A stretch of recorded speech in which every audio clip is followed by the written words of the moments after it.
नमस्कार. आपण पुण्याच्या भीमतडी जत्रेत आलो आहोत आणि या भीमतडी जत्रेत आपल्याला खान्देशच्या अंमळनेर जळगाव जिल्ह्यातील अंमळनेर तालुक्यातील काही महिला आहेत. बचत गटामार्फत या महिला इथे आलेल्या आहेत आणि त्यांनी खानदेशी पुरणपोळी, ज्याला अनेक भागात मांडे असंही म्हणतात, ते मांडे विकण्याचं काम या महिला या ठिकाणी करतायत. आपण त्यांच्याशी खानदेशी भाषेत, अहिराणी भाषेत संवाद साधणार आहोत. त्यांचं काय मत आहे, त्यांचा कसा प्रतिसाद आहे, लोक कसा प्रतिसाद देत आहेत, तर आपण त्यांच्याशी थेट संवाद साधूया.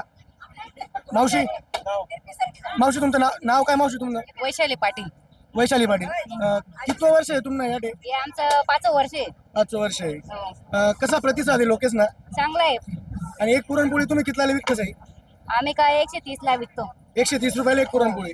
आणि रसोई भात किंवा दुसरं पण काही येण्यासोबत भेटस का? आमटीचा म्हणजे थाळी वेगळी आहे 150 रुपयाची. आमटी थाळी आहे ना 150 रुपयाची. 150 रुपयाला एक थाळी आहे. एक थाळी. नाही. आणि किती वर्ष आहे तुम्ही माडे? 5 वर्ष आहे. 5 वर्ष. आणि एकूण कितल्या महिला आहे तुम्हाला बचत गट? 10 महिला. आणि कितवा दिवस आहे आज? आज आमचा 4था दिवस आहे. 4था दिवस आहे. म्हणजे 4 दिवस तुम्ही मुक्कामी आहे. हा, मुक्कामी. ओके. आणि काही म्हणजे सकाळपासून संध्याकाळपर्यंत तुम्हीच करतास का शिफ्ट काही बदलस तुम्ही? नाही, तेच काम आमचं पुरणपोळीचं. आणि एकूण लोकेस ना काही प्रतिसाद, काही सूचना किंवा लोक काय विचारतास? फक्त कसं बनवतोस विचारतास का काही? नाही, पुरणपोळीचं चांगलं सांगा. एकदम नवीन आयटम आहे असं वगैरे चांगलं हे मिळालं, त्यांचा प्रतिसाद मिळाला. म्हणजे पीठ मयापर्यंत, गहू दह्यापर्यंत सगळं विचारतात. विचारतात हे कसले गहू आहेत, कसलं पीठ आहे, मैद्याचं आहे का, पीठ याचं गव्हाचं आहे, असं विचारतात. आणि आपली जी खानदेशी पुरणपोळी आहे ना, मैदाना प्रमाण नाही राहत ना? नाही राहत. फक्त प्युअर गहू नाही पुरणपोळी. प्युअर गहू राहत. आणि अजून कितला दिवस तुम्ही या यात्रामध्ये?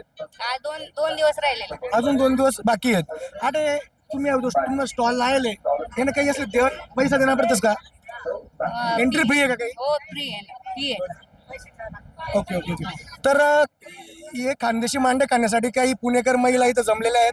आपण त्या महिलांचाही प्रतिक्रिया घेऊयात की कशी चव आहे, काय वाटतं तुम्हाला? खूप छान वाटलं. मऊ लुसलुशीत आहे पुरणपोळी. याच्या आधी कधी खाल्लेली नाहीये. पाहून छान वाटलं. फर्स्ट टाइम खाल्ली? फर्स्ट टाइम खाल्ली पुरण. तव्यावरची पुरणपोळी तुम्ही खाल्ली असेल? हो, तव्यावरची खाल्ली, मांड्यावरची पहिल्यांदा. तव्यावरची पुरणपोळी आणि खापरावरची पुरणपोळी खूप याच्यात फरक आहे. तुम्हाला काय एकदम फरक आहे? मऊपणा लागलं. चव खूप छान लागली, त्याची टेस्ट वेगळीच लागली. तुम्ही पार्सलही नेल्यात का काही पुरणपोळ्या? हो, नेल्यात आणि सगळ्यांना खूप आवडलं म्हणून आम्ही परत आलो आज. परत आलो. हा. म्हणजे तुमचा दुसरा दिवस आहे आज. दुसरा दिवस आहे.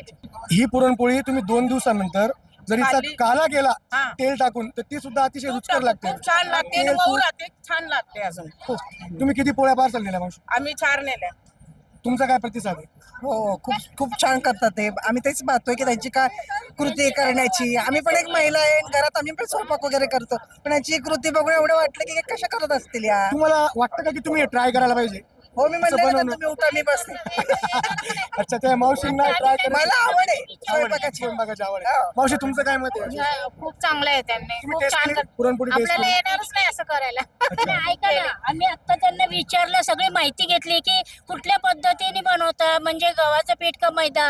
तर त्यांनी सांगितलं की आम्ही गव्हाच्या पिठापासूनच ही पोळी बनवतो आणि अति सुंदर आहे ती. बरं, त्यांनी प्रामाणिकपणे सांगितलं का काही कृती पाककला कशी आहे? नाही काय, प्रामाणिकपणे सांगितलं, एकदम व्यवस्थित सांगितलं. आणि ते हातावरचं करताना ती स्टाईल खूप छान आहे तुम्ही त्यांची. ट्राय करणार का? आता घरी गेल्यावर बघू, पण आपल्याला पण ते जमणार नाही. तव्यावर नाही होत, खापर लागतं त्याला. खापर लागतं, पण तरी जमणारच नाही आपल्याला. ते हाताची कला जमणार नाही आपल्याला. हा, तव्यावरच्या पोळ्या. तव्यावरच्या छोट्या पोळ्या अशा नाही जमणार आम्हाला. पुरणपोळी आणि तव्यावरची, म्हणजे खापरावरची आणि तव्यावरची बेसिकली यात तुम्हाला फरक आहे थोडासा. चवीला काही फरक आहे? चवीला खूप फरक आहे वेगळा. कोणती पुरणपोळी चांगली? ही चांगली आहे. खानदेशी पुरणपोळी छान आहे. तुमचं नाव काय? सारिका गंगेकर. सारिका ताईंनी त्यांचं मत मांडलेलं आहे. धन्यवाद.